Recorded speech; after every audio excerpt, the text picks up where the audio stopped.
Good evening, everybody, and welcome to Authors Up. Thank you for being with us tonight, for joining us. As you know, this is our favorite place to be on Sunday evenings, and we hope it is making its way to the top of your list of things to do and enjoy on Sunday evenings as well.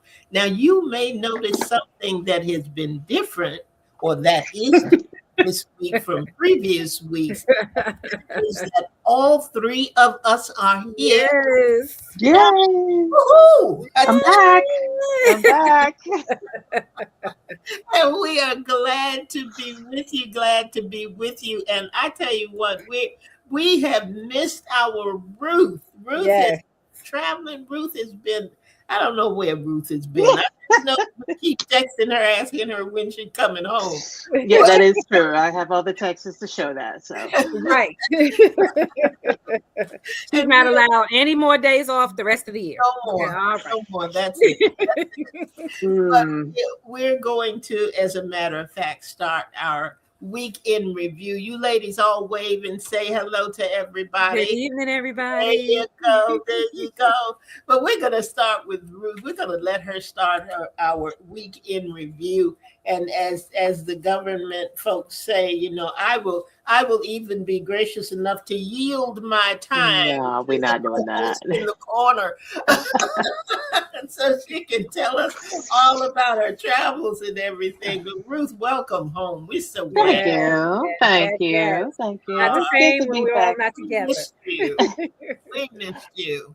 Thank you. And it's good to be back. You know, it's always nice because I did have a great time. I went with my daughter to London for 2 weeks.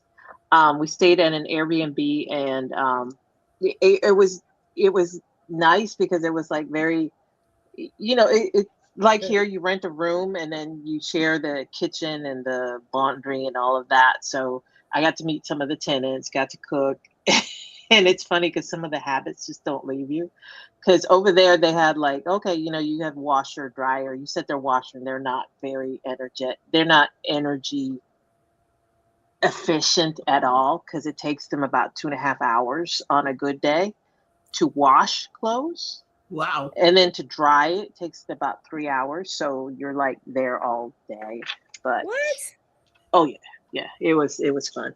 But beyond that though, just, you know, we did a lot of walking. You know, London, you can have a car, but it is more you use public transportation, you use the tube, you use the bus, you get around by walking. And I'll tell you what, I didn't gain any weight, and we were eating. But you were moving. Oh yeah, no, we were moving. It was a beautiful city. I love being there. We got back. I spent a week in Florida with Hannah, just hanging out. And then Maurice came down, and then we went on a cruise. And we went to Bimini and the Dominican Republic. Bimini? Bimini. Bimini. Where's that? It's in the Virgin Islands. Oh, okay. Because I was like, I've never heard of that before. Who? You going places I never heard of, but it's good. Oh no, it was great. We did a Virgin cruise this time, and they're 18 and older only, so there's no kids on the cruise. Yeah, no, and a lot of the stuff that they did was geared towards adult. It wasn't that, oh, I got to grab your attention. Yes. And not a slam on the one Yeah, who did right, right. Carnival. You don't They have little had, kids, so why would you want to go on a Disney cruise? right. So it was just about, okay, relaxing. We were on the sea travel the first day, and it was just about, okay, or we can go. They didn't have a buffet line. They were like, "Or you want pizza? Go to the pizza joint. You want tacos? Go to the taco joint." Um, but then you could go down to like the social club and just do trivia, or go Oh, shoot darts, or go. They had a whole rack of board games for the adults to play, and they were playing them. I'm like, oh this is wow. so cool. So we did that. Dominican Republic was great. We did a eating tour, so we got to eat food. And then in Bimini, we had a cultural tour, and yeah, it was great because they took us around the island. It's not a very big island, so we got to see some of the cultural stuff. And of course, they were late getting started, and then they were late getting us back to the boat. Uh-oh. So, um, Uh-oh. yeah, we got some judgy glares when we got back, but It wasn't your fault, right? but it was amazing. Now I do have to say I'm gonna be gone in a few weeks. Next. Do they No, have no, any no, no, shows? Do no. they have any shows on the ship? I don't. No, guess who's turning one? Oh, Eminem is turning 1. That's right. Eminem's turning one. I don't Yeah. care if Eminem is turning 51. You, lady, are grounded. Fine. All right, I'm done.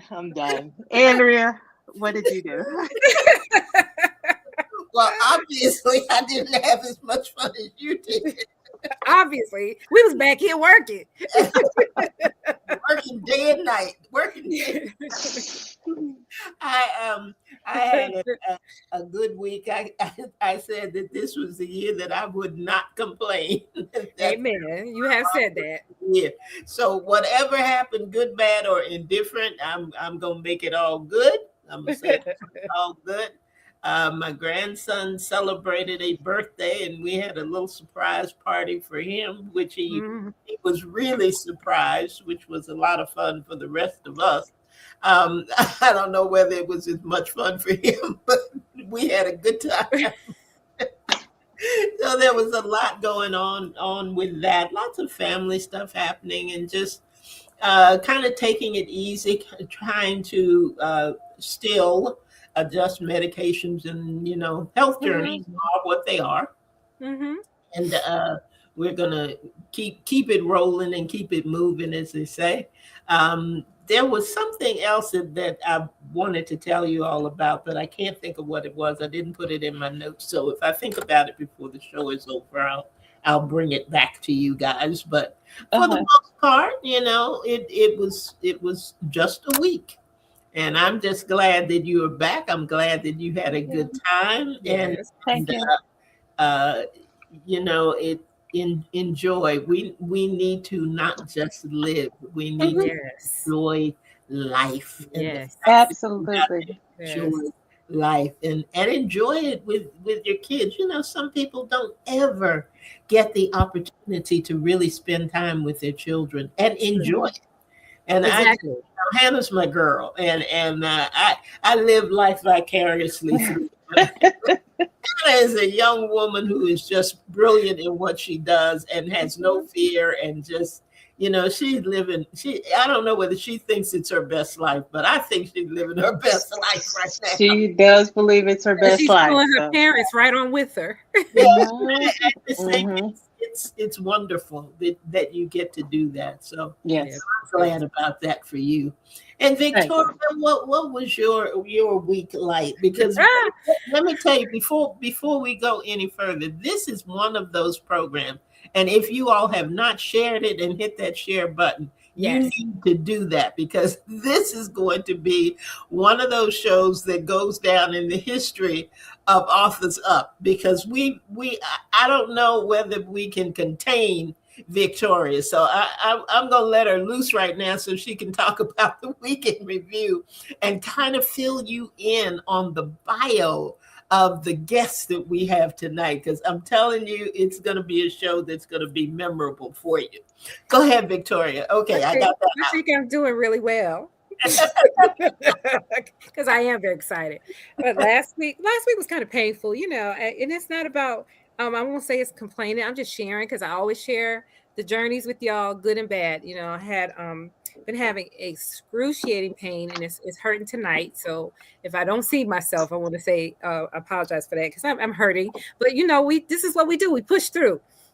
My knee has been hurting me really bad. And so I went to the ortho doctor Friday. And the x-rays show me, in the chart, it says bone spurs. But now how bad that is, of course, I have to wait till the doctor to say, I know it's bad enough to hurt, where I just want to pull out my eyebrows. But, it's all good. And shows like tonight and spending time with you guys helps me not think about it for at least a good hour and a half. So I'm grateful. And I said that today, even through the pain, I'm grateful that I'm not in the hospital. I can still put my own clothes on. I can take care of myself. So it's been bad, but it's not as bad as it can be. And so I'm grateful for that. All right. I'm pretty proud of my middle baby has decided that she wants to stay in New York. She went to New York for audition and she's decided that she's going to stay. So Marissa says she's now going to be a resident of New York. She feels like New York is a better place for her to do her acting, her singing, and all of that. And she's becoming quite acclimated to the subway and the bus, and she's getting around really well. And I'm just so proud of her. So shout out to Marissa. I have a question. That move, yes, ma'am. Well, I do agree with her, and I'm glad she's acclimated. Where's she staying? What's she doing? She's staying with a cousin of mine, who lives in Midtown Manhattan. And they said my two cousins who live in the same building, they're sisters, and they said they got her. They're my first. Okay, look, that's good. That's good because like when Hannah graduated, Hannah, like from the time she was like 14, she was like, I'm gonna move to Miami. Miami's my destination. This is where I'm supposed to be. And I was like, cool. The older she got, she was like, well, I'm just going to drive my car down there and then see what happens. I'm like, you are not living in your car. Stop it. Exactly. So I'm always a little concerned with these young people when they're like, I'm going to do this. And I'm like, cool, and it had no plan. It had no plan. It just so happened my cousins live there, and we had got her a one-way ticket there.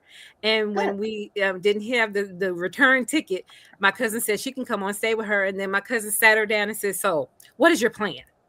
And then she said she can stay. She called me and she said she can stay as long as she's and check her out. Within 2 weeks, she's got a part-time job at FAO Schwartz. Okay. The toy place. If anybody doesn't know what FAO Schwartz is, that's the big toy department store in New York. And so she's going to be working there part-time while she pursues her acting. And she's had a couple of auditions already. And okay, look, she got it. She got it. We good? That's fine. Tell her to send pictures. Exactly. So she's living her best life in New York. So I'm like, okay. And it's a lot easier for us to get to New York than it is to get to London. I'm just saying. Well, I think on that note, she's good. She's very talented. I think doors are going to open for her. I think really, so. Really do. So. I think that's wonderful. She says all the time, "Mommy, I really feel like this is where I'm supposed to be." Good. And,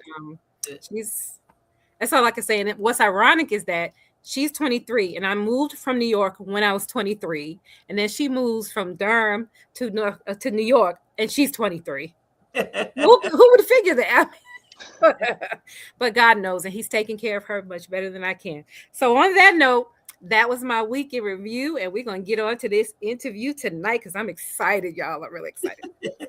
All right, tonight I'm going to read you the bio of Mr. Chester L. Richards. He is a retired aerospace engineer, prolific inventor with 19 patents and a storyteller whose life is a celebration of curiosity and courage. Known for co authoring the iconic Star Trek episode The Tholian Web while still in college, Richard went on to fill his life with adventure, from river rafting in remote locations to composing music, surfing, and working on cutting edge space technologies. His insatiable appetite for exploration and learning became not only a lifestyle, but also the fuel for his creative work. We will talk about some of his other work during the interview, or whether recounting the encounters he's had in exotic locations or detailing the odysseys of hospital village visits. Richards infuses every tale with the adventurous spirit that defines his worldview. At the heart of it all was the love he shared with his late partner Sarah. From their Thousand Oaks home, Richards wrote his way through grief, turning their shared adventures into narratives that are as touching as they are thrilling. With a romantic soul, a scientific mind, and a born writer's instinct, Chet, as he says we can call him, invites readers to see life itself as the greatest adventure of all. Well, after this brief break, we'll be back with Chet and we'll be talking about his book, The Trek Continues, More Memoirs of a Rocket Scientist. We'll be right back, y'all. Hold on.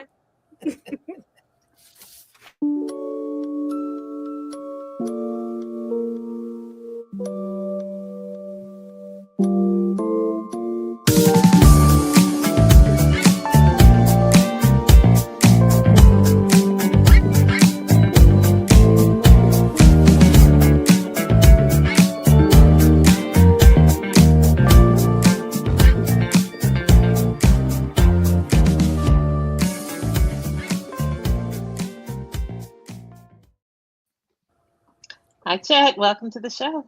Oh, Welcome. hi. Welcome. Hi, Gail. Welcome. Lovely ladies, both, all three. Thank Thank you.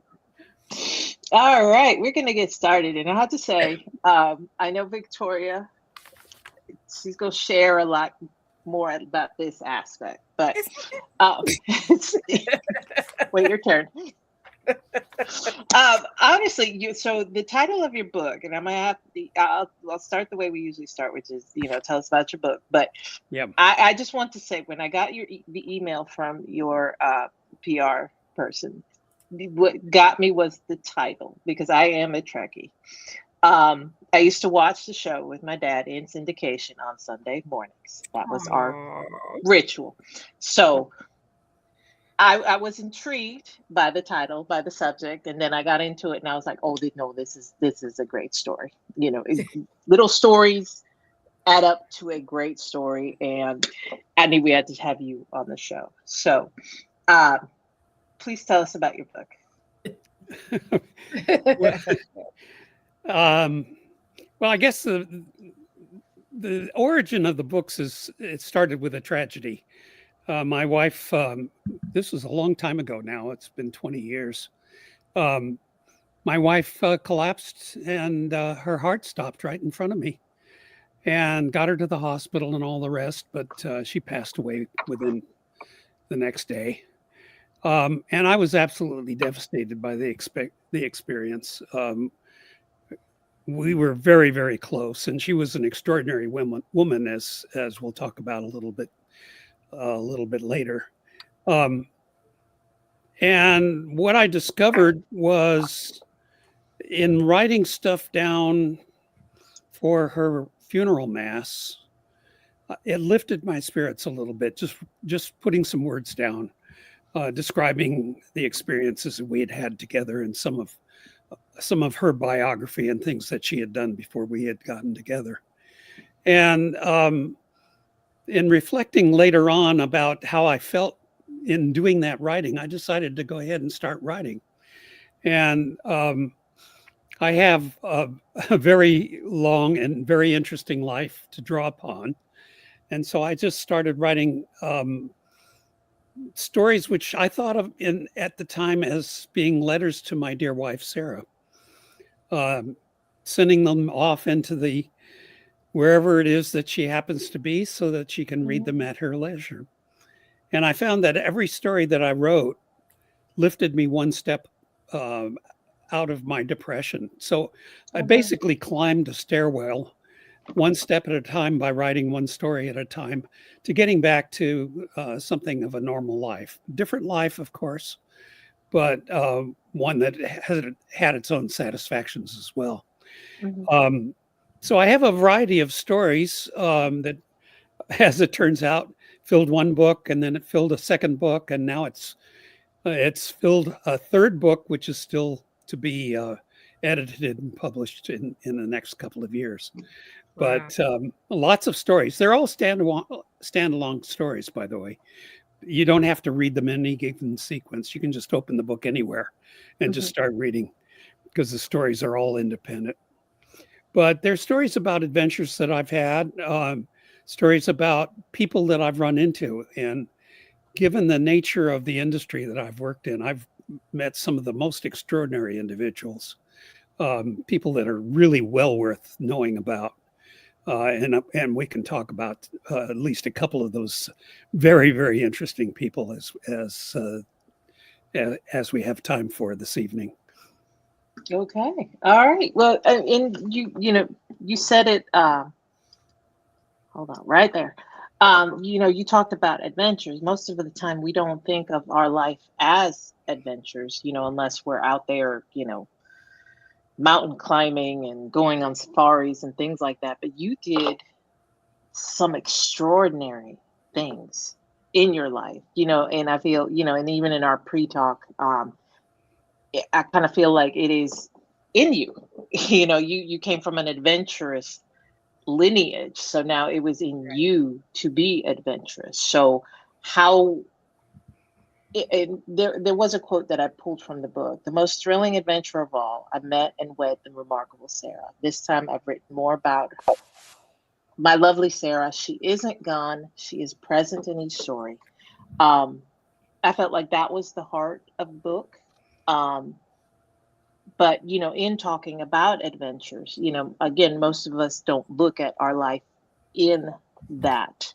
And I wondered, as you were living it, were you looking at that, and how did you come to say, okay, I need to write about this, or I need to write about that, or I want to include this adventure in my life, in my book? Well, let me address that issue a little bit. The way I look at adventure is anything you do for the first time is an adventure. Getting a new job, getting married, having kids, each one of those events is a first time event, and it opens the door to an adventure while you're living through that experience. So I've done a whole bunch of new things is basically what it is, and each one of those new things that I did was an adventure. Some of these had to do with the work that I was involved with, and some of these had to do with my experience in the wilderness and doing some oddball things out in the wilderness. So, I've had a lot of adventures. That means I've basically done a lot of new stuff. If you do something more than once, you have a choice. If you really enjoy what you're doing, so that you do it again, then it's no longer an adventure; it's an entertainment at that point. Mm. Okay. I love that, though. I love that. If you don't like what you're doing again and again, it's not an adventure at all. It's a misery. so, so a little bit of I guess wisdom that has come my way over the years is recognizing that it's good to go out and do new things once in a while. And by the way, the new things can be really bad. I mean, I've had a heart attack that nearly killed me. That was a considerable adventure, especially since I got through it okay. But Wow. and I've written about that in the third book, as a matter of fact, what it's like to go through that experience. Wow. But these are not negative adventures. They're adventures. When you look back at them, you learn and you grow from the experience. And that's just the way I've approached each new good or bad thing that's happened during the course of my long life. And I'm an old man, by the way. I'm 84 years old now, so I've got a lot to draw Oh, upon. you're young.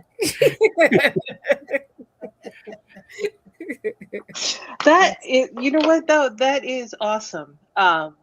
Because I think we tend to have a lot of dichotomous language, which is, oh, good, this is bad, this is this, we judge it, but an adventure is just an adventure. You know, if we Yeah. go by that definition, and I absolutely love that definition because, and I was joking around with my husband this morning about having to try new things, but that is an awesome way to look at life. Um, is that how you have always been, or is that something It's you not learned how I've along the always way? looked at it. You know, what happens is after a while you develop enough experience to be able to evaluate what you've actually been through and try and figure out, is there some meaning in what you've done, you know? Hmm. And so the insight of the nature of what I think of as an adventure is really a relatively recent idea that I came up with. And I think it really frames everything really well Hmm. because while you don't like having the negatives, you do grow from them if you get Yes, through them. If you get through them in a positive way, you grow from the experience. Mhm. absolutely, absolutely. All right, so let's talk about your writing. I know my co-host will talk about other aspects of your book, and then Victoria will again touch on the On Star her Trek favorite, part. yes. Yes, so just so you're forewarned. But let's talk about your writing, because at one point you do say, amongst my most treasured residuals, Judy gave me a valuable gift. I discovered that I could write. So tell us about your writing journey, where it began, what did it look like then before you earnestly started, when you started writing this book or these books? Well, let's go all the way back to a very early age. I had the gift of being able to read very rapidly. So Mhm. while I was growing up, I basically read a book a day, and What? most of them were science fiction and science books of one sort or another. Um, and then I got to college, and it turned out a couple of things happened when I got to college. One of them was I studied physics, and you don't read physics fast. No. Roughly a page a half an hour, sometimes a page an hour. So I lost my ability to read fast, and I can't do that anymore. So I read very slowly now, but I probably read a little more carefully than I used to. Mhm. The other thing was that I managed to skip all the way through school because I was changing schools so frequently. I never really got a decent English class when I needed to. So when I got to the university, I flunked subject A. I flunked bonehead English, and I had to take a bonehead English class just to learn where the periods and the commas go in it. What a sentence is all about. Oh, I don't believe that one. It's true. It's the truth. Uh, it was a very good class, and I learned basic grammar by taking that class, Uh-huh. and I got a really good education as it turned out. But that's a long story in itself, and I talk about that a little bit in the books. Um, Okay. but I didn't really think of myself as a writer. I mean, I had as an engineer, as I was working after I graduated with my bachelor's degree, I worked for a couple of years as an engineer, and I had to write a lot of technical proposals. Mhm. So I had the great benefit. Excuse me. I had the great benefit that in the group where I was working, um, they had hired a retired editor who had been an editor at Time Magazine, and Oh. she taught me how to disentangle my sentences and basically write some English that people could actually read and understand what the heck I was putting down on paper. Um, so I was that group was a really extraordinary one because it was a group of professional inventors, and in that group I was trained as an inventor. People thought that I had the talent to become one, and so they actually trained me as one.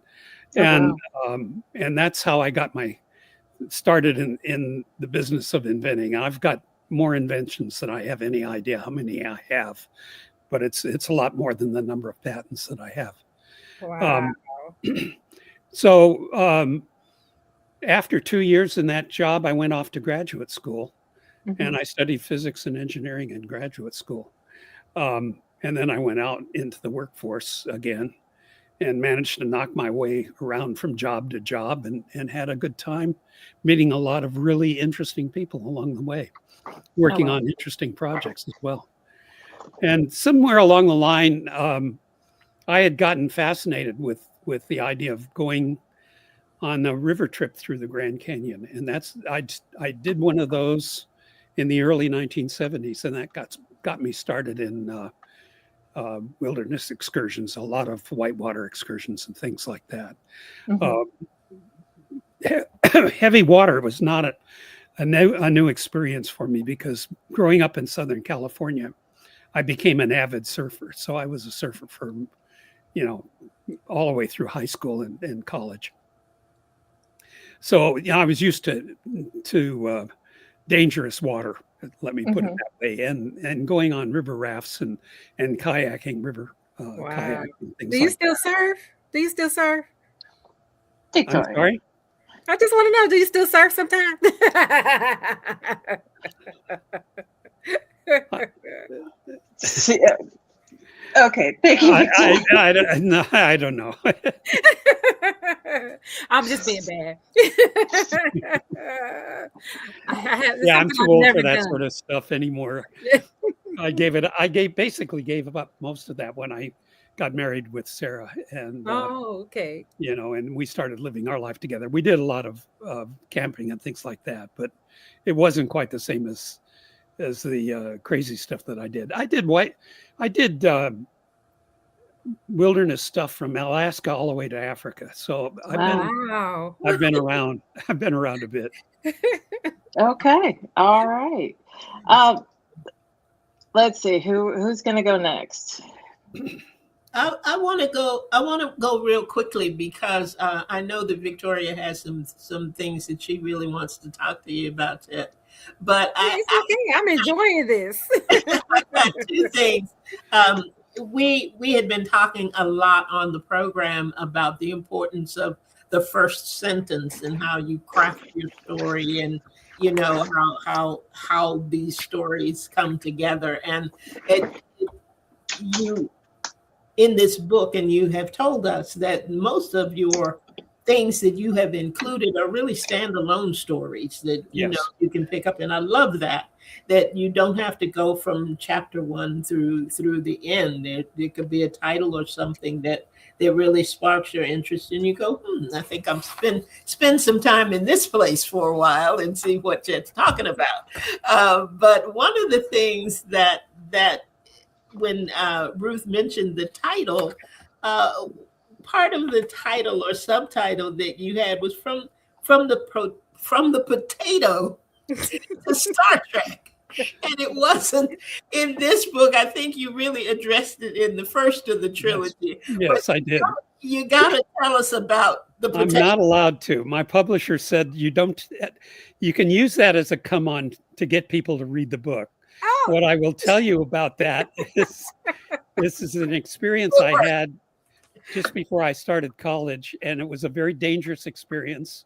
And I developed a lot of physical scars from that Oh, wow. experience, and I still have them today. I still have scars on my arms from encountering the potato. So I encourage you to go pick up the book and read about that horrifying experience that I had with a potato. Oh, I survived the experience, by the way. The potato did not. that alone is enough to make me go and get that first book and read about the potato. I will take your advice, sir. That is exactly what I will do. But before we came, I'm sure you'll enjoy the story too. I It's going couldn't to be wait. very different than what you expect. I can't imagine that I wouldn't, but I'm on alert now. Victoria always talks about the things that we talk to our authors about. And when we like what we are reading, she'll always say at the end, get the book, get the book. Exactly. I now know that I have a charge to get the first book because Yeah, I've got to learn about the potato. yeah, and hopefully you'll be entertained. But to Sure. address the earlier question you had is how do you start a story? And basically, it's a matter of I know where the story's going to go because I lived the experience, so I know how it comes out. Mhm. But it's just having the inspiration of the first couple of sentences. It just something drops into my head, and I say, "Oh, I've got to write that down." Mhm. And Mhm. the problem is, in the middle of the night, I'll wake up, maybe go to the bathroom or something of that sort, and I'll be thinking about this, and I can't get back to sleep. I've just got to sit down and start writing. It's a misery. it's a pleasant misery, but it is nevertheless the fact that when I'm in the middle of one of these experiences, writing stuff down, I don't get much sleep. It's just the way it is. Well, I'm sorry to hear that, but I'm glad you yield to it because you are producing work that is a joy to the rest of us, I tell you. And Yeah. we appreciate that. But Well, before, the other thing is I love playing with the words. ah, Um, and I use I have a good vocabulary, but I also use the thesaurus to try and develop color. But I like alliteration in my word sequences of words and things like that. So I just enjoy writing. I enjoy putting the words down and playing around with them. well, we had asked before we got you back on the air if you would select something from this second book that you have just to read to us and share with us. So, did you pick something? Yeah, I picked something. I'm going to talk. I have to tell you about my wife, Sarah. She was an extraordinary individual, an opera singer, and Oh um, wow. all kinds of other stuff that her background you can read about in the books. But this is give you a sense of her personality a little bit. We went out to buy a car, and this is the way I wrote it down. And so Sarah and I were on our way to buy a new car. She had already decided on what it should be. Not long before a new sports coupe had just been introduced on the market, and it had already developed an outstanding reputation. Sarah loved sports cars, and she insisted that we go for a test drive. I was reluctant at the time because the payments would be higher than what I had been paying for the old car. But as the old song goes, whatever Sarah wants, Sarah gets. The car salesman was most enthusiastic about this model. A tall, lanky man, he nevertheless was somehow able to shoehorn himself into the rather cramped rear seat, and we were off. I drove the car first, winding up around the hills. I was very impressed with the car's performance and handling. After a bit, Sarah insisted it was her turn. We exchanged places and we were off once again. One thing the salesman did not know about Sarah, the way to survive an experience of riding with her at the wheel was to say a prayer, strive for the tranquility of Buddha, and leave your fate in the hands of God. Though I had driven the car around these hills, Sarah practically left them on fire. It's not that she was a dangerous driver, she wasn't, but her skills and habits, with her experience ranging from driving a school bus to racing cars, were far beyond the norm. I once knew a famous astronaut, probably the best jet pilot of them all, who had a similar reputation behind the wheel, and people were extremely reluctant to ride with him as well. Nice car, she said as we arrived back at the showroom, tires squealing. Kind of reminds me of my old Porsche. As I got out of the car, I glanced back at the salesman. He was frozen in place, his hands grasping the convenience handles so tightly that the white bones of his knuckles seemed almost to burst through the skin. He finally emerged from the back seat, dripping with sweat, and proceeded to stagger a wavy line back into the building. The good thing is that he was in no condition to drive a hard bargain.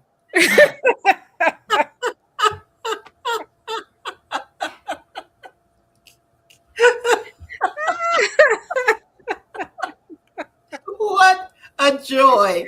What a joy. I tell you, Chet, the experiences that are included in your book. I don't know how you really decided on what to write when, except by that leading of waking up in the middle of the night sometimes. But anyone who enjoyed that recounting will enjoy your book wholeheartedly because of the adventures you relay and the things that you share. But I You can imagine how much fun I had writing that little oh, I hope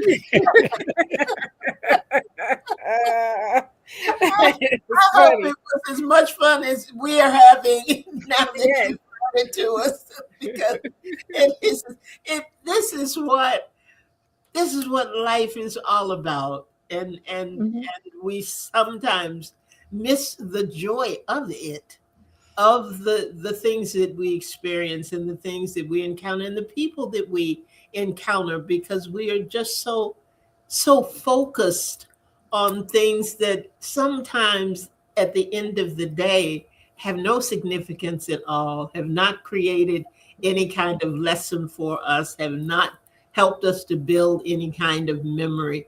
And this is just, all of it, the whole essence of the book is a reminder that those first things are so important. The first things that you try, the first things that you go after.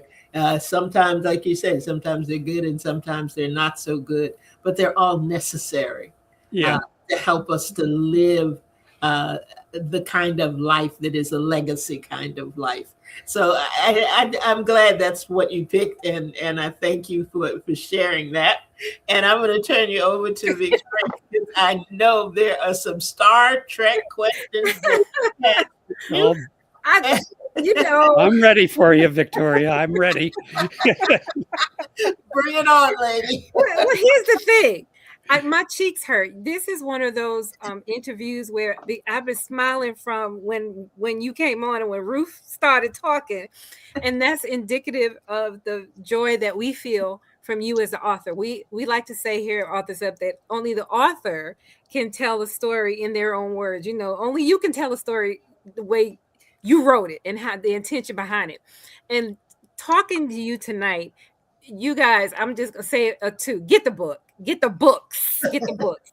and plan to get the third one too, because he talks. And now that we've met you, after reading the book, you talk as right like you're reading the books. Your personality and the joy that you feel from reading the books, we get from talking to you tonight. And so, I'm kind of going left and right about where I want to go, but because I just love hearing you talk. You have had such an adventurous life, and I'm just in awe of it all. Not the Star Trek portion, yes, because I am a Trekkie indeed. But I want to ask you, how do you go from being an aerospace engineer, an inventor, to being a Trekkie? And were you always a fan of the series? No, actually, I wasn't. What happened? No. We were just doing a TV show. Nobody had any idea as to where Star Trek was actually going to go. Right. That was in the future. What we wanted to do was my partner Judy Burns, who was a schoolmate of mine. And by the way, Judy became a really important person in Hollywood as a result of this experience. But we basically just wanted to write a story and sell the script. That's all. Really? Judy had more in mind than that. She particularly wanted to meet a number of the people at the Star Trek cast, and she was really wanted to meet Leonard Nimoy and get to be friends with him, which she in fact did. But that's a whole nother story. But the fact is, we were just writing a TV script and selling it and having an adventure doing that. I didn't think Wow. anything more of it than that. I want to say something that's really important, though, and that is that something I didn't realize until a year or so ago, Mm-hmm. and that is the Star Trek fans changed the world. Hmm. Star Trek became a catalyst for establishing a culture of promoting manned activity in space. Right. If you remember, at the end of the Apollo program, the US government was no longer interested in putting people in space, and they shut down the Apollo program Right. prematurely. And it was the Star Trek fans that revived that. If Mm. you remember, the first shuttle was named the Enterprise, and it was Mm. named that specifically after the Star Trek. Wow. So it's the Star Trek fans that really generated the interest in space travel that we have today. And that was the really important outcome of the Star Trek series is it changed history through in mobilizing an enormous number of Star Trek fans. You guys Right. included, you know, you Right. guys changed the world. As for me, I love that. I'm was in the middle of it. I'm a rocket scientist, for heaven's sakes. I don't need to be a Star Trek fan. I'm in the middle of it. How about that? Oh my goodness. So how did you get involved with you said Judy, but how did you guys know that you wanted to write? How did y'all write that script together? Because that's actually one of my favorite episodes of the Tholian Web. But how did you come to write that together? How did you even know that? Whose idea was it? Well, it goes back to being students. We both Judy and I were charter students at the new campus, new Irvine campus of University of California. Hmm. We literally opened the doors at the university there. Wow. And we were both involved in student politics in the early days. And basically, we were political opponents. She ran the conservatives, and I ran the liberals at the university. And we got to be very good friends as a result of that experience. So after she graduated and she was looking around for something to do, she decided to try her hand at writing stuff. Writing for Hollywood, as a matter of fact. And she got me acquainted with Star Trek. I didn't even own a television when we first got started. Wow. And I bought a television just to watch the moon landing. But she sat me down, and she had some videotapes of the Star Trek, and she was an enthusiastic about the show, and she wanted to acquaint me with it. So I watched 2 or 3 of those episodes that she had recorded. And then I went to sleep one night and I had a dream. And in the middle of the dream, I was on the bridge of the Enterprise. And there was a ghost that was haunting the bridge of the Enterprise. And everybody was freaking out. And I was just an observer. I was watching everybody freak out and I woke up and I wrote down the essence of the dream. And I called Judy in the morning. I said, here's an idea for a story. And she thought it was a terrific idea. So she invited me to collaborate with her in writing a new script. Wow. So that's how we got started. Oh, my cheeks are still hurting. And it turned out that through interesting connections that I talk about in the book, the producer actually got the new producer in the 3rd season, Fred Freiberger, got to read the story, and they decided to go ahead and buy the script. Awesome. And so we went up, the 2 of us went up for a producer's meeting. And the first thing we found out was number 1, they're going to buy the script. That was a wonderful thrill. The second thing that was, hey, we want to make these minor changes. Okay. Well, the minor changes just threw out the story completely. We were able to salvage a little bit of the original story, but we had to write a whole new story. And to dig the knife in and turn the handle on the knife, they gave us a week to produce a whole new script, Oh, nice. Whoa. which we succeeded in doing. We had to write a whole new story and write the whole new script. And the Tholian web that actually went on the air is a brand new story that came out of that 1 week of effort. Wow. We didn't get a whole lot of sleep that week, obviously.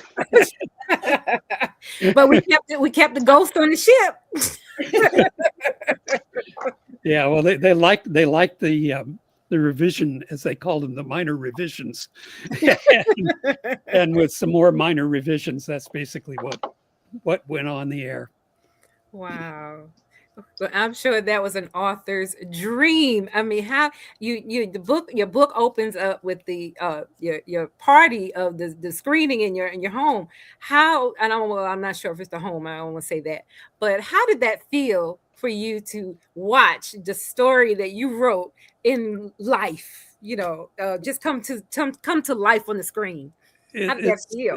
It's a thrill. It is, obviously, and part of it was the fear, the real interest in seeing how the actors took the words off the page and brought them to life. I mean, that was really something. Now, the way I write, and I suspect Judy writes the same way, because the two of us have talked a lot about this subject.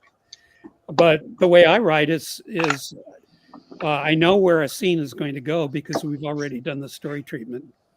Mm-hmm. And I just put the actors in the scene and let them do their thing. I just write down what they say. And it's like watching the actors go through the motions of where a scene starts and where it has to end. And something just happens in the back of my head, and I just write it. I just see it happening in front of me, and I write it down. Okay. And then I have that vision in my head as to how the scene is supposed to look. And then when I see it on television, it actually looks quite similar to the way I had visualized the scene when I was writing it. Awesome. But there's a little different, it's a little different. But it's really interesting to see the difference between my visualization and what the actors actually do with that. That is amazing. It's really extraordinary. But the thing about that party, that when we did the viewing of the episode, we were filled with all kinds of friends and family and all the rest. And I picked up on the excitement that everybody had. It was just a joyful occasion. It was a really wonderful experience. I bet it was. I think that we're gonna have to have you come back because we run out of time, and I still want to talk about Star Trek. But I thank you. I just, it has been a joy tonight to be able to talk with you, to actually talk to a writer from Star Trek. I'm just, thank you so much. That's all I'm gonna say is thank you so much. And if our viewers and our listeners would like to know more about you personally, how could they get in touch with you? And of course, I'm sure they could find the book anywhere, but where else could they find the book besides Amazon? Well, there's a couple of three things. Obviously, you can go on Amazon. You can find the books there. And by the way, if you do read the books, I do appreciate a review. You got it. Positive or negative, it doesn't matter. As long as you write some kind of review, that's really important. You can find me. I have a website called chesterlrichards.com. There's also a Twitter site, and you can Google Chester L. Richards and Twitter X, and there's a Facebook site. The site that's most active is the Twitter site. I keep posting on there every day and posting items that I think are going to be interesting to people that I find in rummaging around YouTubes and things of that sort. So I've got quite a few between the two sites, the Facebook and the Twitter. I've got about 4,000 followers. So awesome. So there's quite a bit of activity there. Well, you're about to have 4,001. Well, I welcome you. Join up, Victoria. I look forward to seeing you there. Thank you so much. That's all I have. That's all we have time for tonight. So I'm a yield. Well, thank you, ladies. It's really been a lot of fun here. I've enjoyed this a lot. Yep, we have enjoyed having you on. Definitely. Absolutely. Absolutely. Chet, thank you for taking the time for being with us tonight. We will have a replay of this show on Saturday at 7 p.m. So we want people to share who have listened tonight and come through and had the opportunity to meet you and hear you. And I just thank you. I'm going to get book one. I'm going to start at the beginning. I've already got two under my belt. I got to get one, and Well, good. I hope you enjoy. then I'll be on board and ready for that as well. My goal is to entertain, and I hope I succeed in doing that. Absolutely. Yes. Goal Absolutely. achieved. Goal achieved. You certainly have. So we thank you. We thank all of our listeners and viewers. If you want to find out more about Authors Up, please go to authorsupshow.com and see what we are up to and what we are doing. Again, glad to have you back, Ruth. Thank you so much, Victoria, even though your cheeks hurt a little bit. That's okay. That's a good hurt. And we hope that the rest of you will put us on your calendar. Make us a part of what you do during the week so that you can come back and be entertained and learn some things and just enjoy the time that you can spend with us here at Authors Up. You never know what is going to happen. You don't know. You may go from the potato to Star Trek. Hey, it could happen. So thank you so much for being with us. And we look forward to having you come back next week at 7 p.m. for another edition of Authors Up. Thank you, everybody. Good night. Good night, Bronze Girls. Bye. Good night. Good night, Chet.